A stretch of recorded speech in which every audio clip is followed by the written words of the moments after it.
Mangalagiri TDP office కు CM Chandrababu ఘన స్వాగతం పలికిన టీడీపీ శ్రేణులు. ఏపీలో త్వరలో మహిళలకు ఉచిత బస్సు ప్రయాణం రవాణా శాఖ మంత్రి రాంప్రసాద్ రెడ్డి వెల్లడి.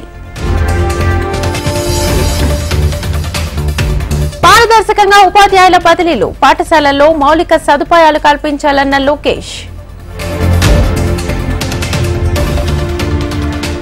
అధికారుల బదిలీలపై చంద్రబాబు కసరత్తు అన్ని విభాగాల్లో మార్పులు చేర్పులపై సీఎం దృష్టి.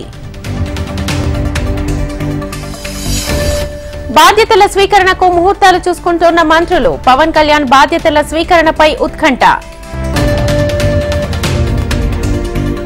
పోడు భూమి సాగు చేస్తే కఠిన చర్యలు భూములను రక్షించాలన్న మంత్రి సురేఖ.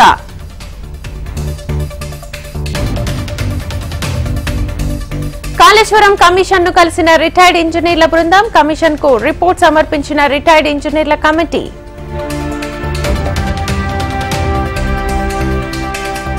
విద్యుత్ కొనుగోలుపై స్పందించిన మాజీ సీఎం కేసీఆర్ 12 పేజీలతో జస్టిస్ నరసింహారెడ్డికి లేఖ.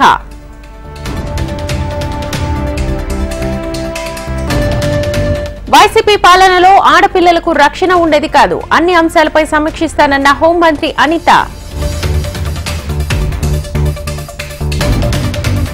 పీఎం కిసాన్ లబ్ధిదారులకు గుడ్ న్యూస్, జూన్ 18న రైతుల ఖాతాల్లో జమ.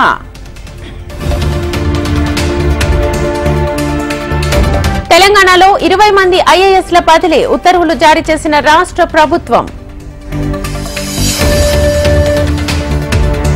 పోలవరాన్ని వైసీపీ ప్రభుత్వం నిర్లక్ష్యం చేసింది, చంద్రబాబు లక్ష్యం నెరవేర్చేలా పనిచేస్తానన్న మంత్రి నిమ్మల.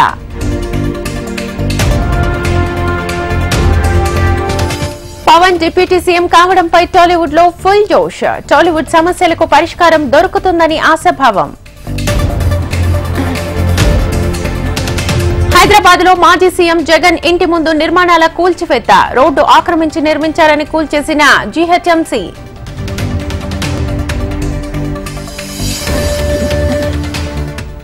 ఆర్థిక పరిస్థితిపై బహిరంగ చర్చకు సిద్ధమా, ప్రభుత్వ ఆస్తులు అమ్మాలని చూస్తున్నారన్న ఎన్వీఎస్ఎస్ ప్రభాకర్.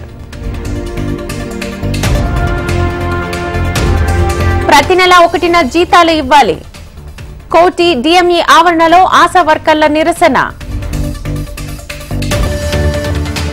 రాజేంద్రనగర్ లో అక్రమ మద్యం ధ్వంసం, 1,83,00,000 లీటర్ల లిక్కర్ ధ్వంసం చేసిన అబ్కారీ అధికారులు.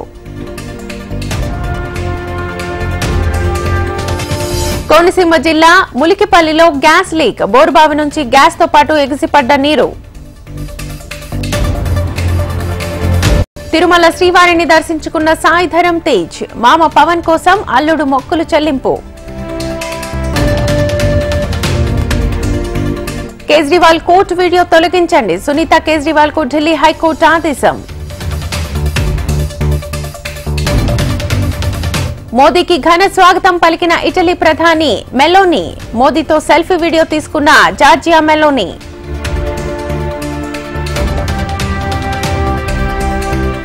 ఏఎన్సీ ప్రతిపక్ష పార్టీల మధ్య కుదిరిన ఒప్పందం, దక్షిణాఫ్రికా అధ్యక్షుడిగా సిరిల్ రామఫోసా.